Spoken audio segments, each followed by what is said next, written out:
Runway operations seem routine, but we all know how complicated they really are, and we don't take this complexity for granted. The data is telling us we need an increased focus and heightened awareness when it comes to runway safety. Despite our safety record being second to none, we will continue to mine the data and provide you with national trends. I appreciate the time you are taking to view this short video. This video will highlight key points and tips to help reduce risk on our runways. Our safety record is no accident. Your attention to detail is what makes our system safe.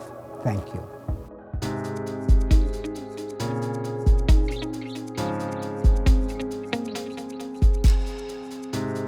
Runway safety is one of the FAA's highest priorities for safe flight. And as GA pilots, it needs to be one of ours as well. Let's take a look at one of the nation's busiest and most challenging airports, Honolulu International.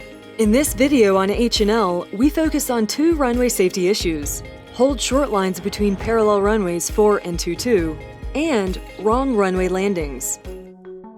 Taking into account the large fleet mix from small Cessnas to 747s, military aircraft, land and hold short operations, converging runway operations, Honolulu is without a doubt one of the most complex airports you will ever fly at. Due to HNL's unique design, pilots are at a higher risk of causing hazardous runway incursions.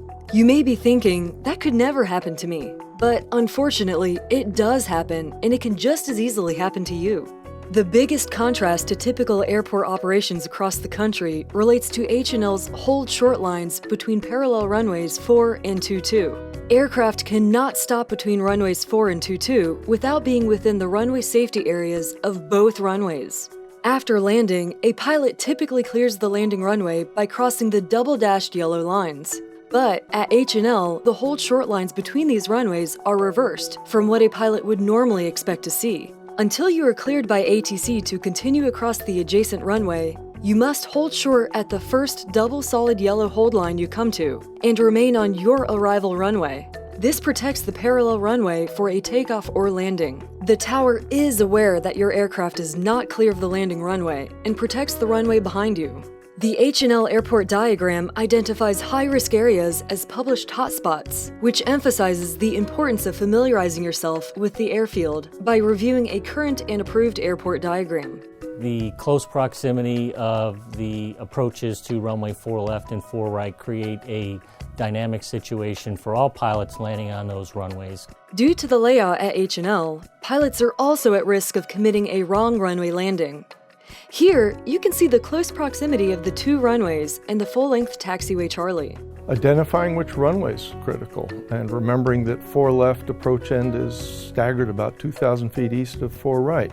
If you see two runway ends that are close together, you're actually looking at 4 right and taxiway Charlie. Confusing hold lines, other large aircraft moving in the vicinity, several communications are going on to several aircraft, and only a small part of that may be generated towards you. So your awareness and your vigilance to radio discipline need to be at the top of its game. If at any time you are ever unfamiliar or just unsure of what you need to do, don't hesitate to ask and find out what it is that the controller is asking from you. If you don't understand, ask the question, and it's always better to be safe than to be sorry.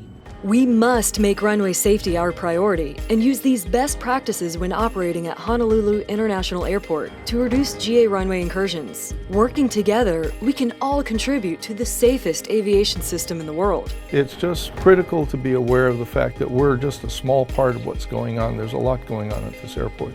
It can all work, and it works fine day to day. The controllers are very good at what they do. We need to be very good at what we do. Look, listen, focus. Lives are at stake.